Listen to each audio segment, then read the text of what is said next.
Hi, my name is Dave Tim. Thank you very much for checking out this video. Today we're going to be going over the installation of the Midwest Industries Surefire light mount for your Surefire compatible Scout or similar lights that use the mounting footprint. This is the MLOK version and it comes in two different models, an offset model or an inline model. Installation for both is the same. The tools needed for installation are the appropriate sized hex keys, the appropriate driver or hardware needed to remove the factory mount from your flashlight. We recommend medium strength thread locking compound.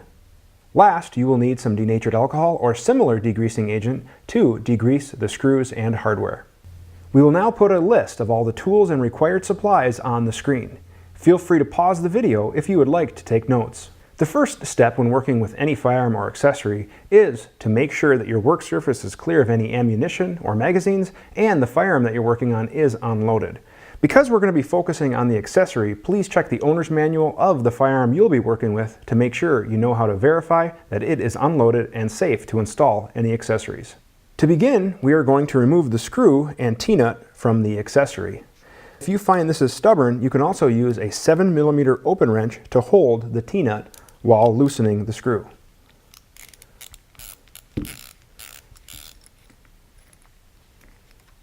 Repeat for the other screw and T-nut.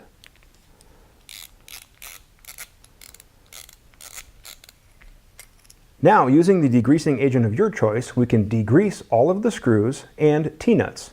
Don't forget to include the screws that will attach the flashlight to the accessory as well. Now that we have degreased all of the screws and hardware, we can set those aside so we can make sure our degreasing agent evaporates. Now we are going to remove the factory Picatinny mount from the flashlight. Depending on the make or model of the light, you may need a different tool depending on the fastener used. Make sure you pick the appropriate tool that matches the fastener on your flashlight.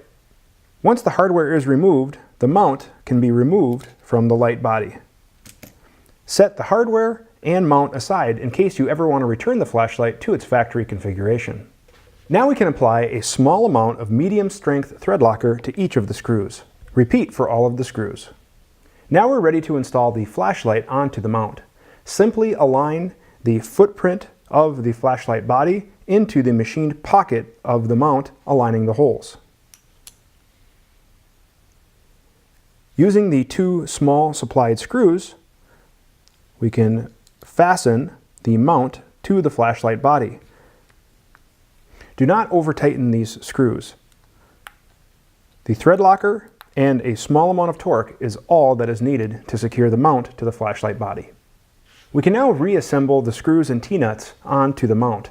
For a lot of flashlights, we will have to remove the tail cap, or you may have to do this prior to the installation of the flashlight, depending on the length of the body.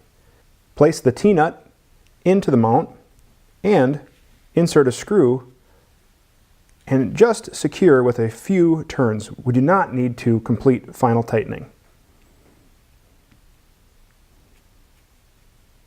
Repeat for the other screw and T-nut. The reason why we don't completely tighten the T-nuts on the screws is we need a gap as shown here. This gap is for the thickness of your handguard. Now we're using a handguard that's not installed in the rifle just so you guys at home can more easily see how the interface works.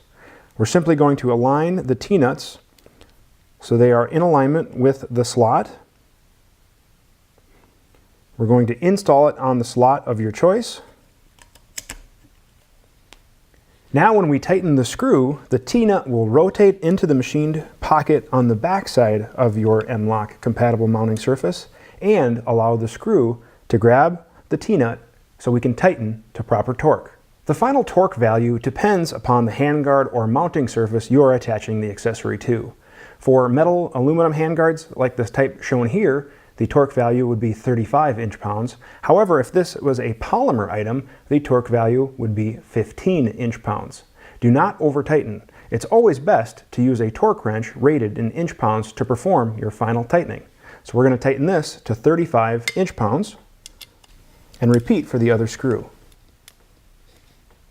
We can now reassemble the flashlight tail cap or body, and installation is complete.